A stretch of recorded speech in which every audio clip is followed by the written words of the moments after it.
ដំណើរជីវិតដ៏សាមញ្ញរបស់អ្នកលក់រុក្ខជាតិអត់មានអីច្រើនទេមានតែសកម្មភាពប្រចាំថ្ងៃដាំដកដាំតែប៉ុណ្្នឹងឯងតោះមកមើលសកម្មភាពខាងខ្ញុំរៀបចំរុក្ខជាតិជូនអតិថិជនថ្ងៃនេះទទួលបានការ order ពីខាងប្អូនស្រីដែលគាត់ឆាតមកតាម Telegram ណាដោយសារគាត់ផ្ញើរូបភាពតាក់ទងជាមួយនឹងរុក្ខជាតិលំអប្រភេទប្រសុទ្ធខ្យល់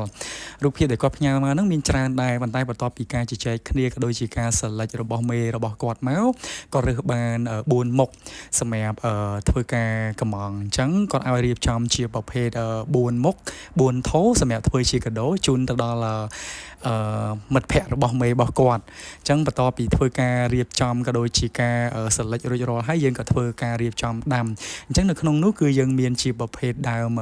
ត្រជាក់ចិត្តដើម Monstera និងដើមប្រភេទមួយទៀតខ្ញុំភ្លេចឈ្មោះហើយវាដូចស្លឹកចេកអញ្ចឹងណាជាមួយនឹងដើមសុភមង្គលគល់ធំហើយគាត់បានបញ្ជាក់ទៀតថាឲ្យបញ្ញាប់រៀបចំក្នុងការរៀបចំហើយពេលរៀបចំរួចឲ្យបញ្ញាប់ធ្វើការដឹកចេញប៉ុន្តែអត់ឲ្យផ្ញើវិក័យប័ណ្ណទេសម្រាប់ទីតាំងឲ្យយកទៅខាងកោះពេជ្រនៅហាងរបស់ជនជាតិចិនហ្នឹងណាអញ្ចឹងបន្ទាប់ពីធ្វើការរៀបចំរួចរាល់យើងក៏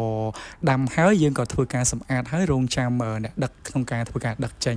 អញ្ចឹងបន្ទាប់ពីធ្វើការដាំរួចរាល់យើងក៏ធ្វើការសម្អាតរួចរាល់អ្នកដឹកមកដល់ល្មមអញ្ចឹងយើងក៏ធ្វើការរៀបចំ